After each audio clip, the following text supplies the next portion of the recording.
Hey everybody, it's Jason Blaha here, and once again it's time for the Q&A, so let's go ahead and get this started. Alright, first question. I've got degenerative disc. I was told not to lift due to back pain 10 years ago. Now I've got anxiety to put weight on the bar. I'm afraid to attempt a 1 rep max on squat and conventional deadlift, but not on sumo. What advice would you give me to get past this fear of back injury and drop my reps down to 3 and maybe attempt 1 rep max on back squat, or just play it safe and stay with a lighter weight and more reps like I've been doing? I feel like my back squat is lagging and would like to hit some big numbers, but don't want to end like Ronnie Colman in 10 years. Well, Ronnie Colman is an exception. We've covered that in great detail on this channel before as to why the majority of people have no concerns of ending up like Ronnie Colman. Now, that being said, the best thing you could do, and I gave him a comment below, but fitting it all into the screenshot didn't work. So, given that you have a history of back issues like this, the best thing that you could do is invest in a reverse hyper, right? A reverse hyper will be the single most important piece of equipment you could get your hands on personally. And as far as maxing out on these lifts, they shouldn't be more dangerous than a sumo. If you feel like you can hit a heavy single on a sumo, you should be able to hit a heavy single on a squat. However, like with anything else, proceed with caution. Talk to your doctor, right? Get your doctor's advice on it. But here's the thing. You mentioned doing triples. Now, if you're worried about injuries, I've said this repeatedly on this channel, and I am not the only person out there. There are very, very good, very experienced coaches who agree on this. Triples are more dangerous than maxes. A 3 rep max has a higher chance of hurting you than a 1 rep max does. Okay, so let's get that very, very clear. You're not doing yourself favors if you're afraid of being hurt by doing an all-out triple instead of a 1 rep max. It's actually less safe. It's less safe for you. But the best thing you can do in the meantime also is build your backup. Right? You can build your backup. Because these are things that can be reversed with proper training. Okay, so get a reverse hyper. It would be worth it to you. Find a way to get it. I don't care what your budget is. Get one. All right, next question. Hey coach, you corrected your old misinformation that lifting heavy doesn't maximize muscle growth. Let's just apply to novices. That's being taken very, very out of context. No, the misinformation that I had is that mechanical tension was the primary driver of hypertrophy. In fact, it turns out to be tension relative to total volume. Okay?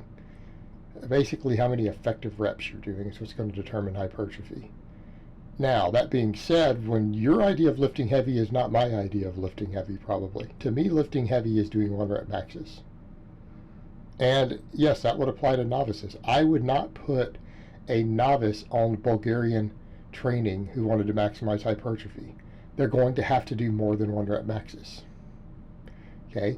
So in other words, I wouldn't have a novice lifter come in and squat to a max and a bench press every single day, 7 days a week, and do minimal volume. That doesn't make any sense. It doesn't make any sense to have them do that because they aren't going to grow that quickly doing it. So what I tend to program, as you guys see in the comment I left below there, I tend to program novices in the 5 to 10 rep range, right? Because that's not particularly heavy. That's not heavy. There's plenty of volume. And here's the difference. I don't think you're going to see a difference that much between 5 and 10. The reason I don't have novice lifters doing a bunch of 10 rep squats and things like that is because novices don't have good body awareness. They can't maintain good form for 10 full reps. They get impatient, they go quick, they start to break down. In fact, when I start coaching novice lifters and I give them high rep sets for any of their supplemental work, they just kind of half-ass it all the way through it. They have a bad habit of doing that. They just, I just want to hurry up and finish the set. Okay? That's someone you can tell isn't in the right headspace when they're training. If I give them a 20 rep set, I expect them to concentrate on all 20 reps. Novices struggle with that.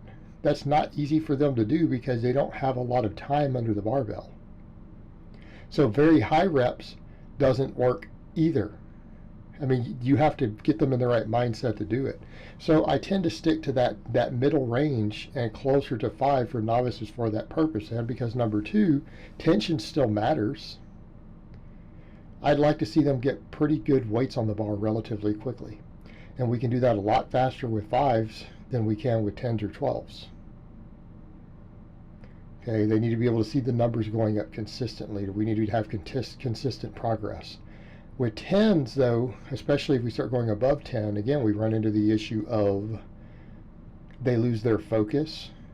Form starts to break down because they're not concentrating sometimes, and they're reaching muscle failure or form degrading rather than actual fatigue creating it. Whereas if I have them working down at 5 or 6, or even up to about 8, if form starts to degrade, it's because they've reached fatigue. Whereas in the other, they're getting bored and losing their focus and tightness. And again, that goes away with training experience. But they're just not used to spending a lot of time under the barbell. They lose focus very, very quickly. And sets just start breaking down before they've reached true fatigue. All right, next question. What factors would come into play when deciding whether to increase training frequency beyond the standard 4 days per week template as opposed to simply increasing training volume within sessions? Well, let me give it to you in perspective. I don't have a single lifter who trains more than 4 days per week on my client roster.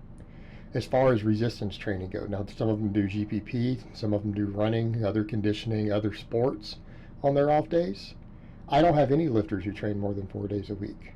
And the answer I gave you below, when would we consider it? Maybe when they need to specialize in a specific lift.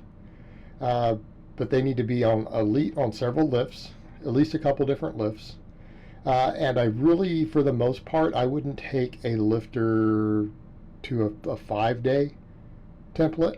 To train more than 4 days a week, probably over a gram of anabolics a week. Right? We need to start getting into relatively high doses.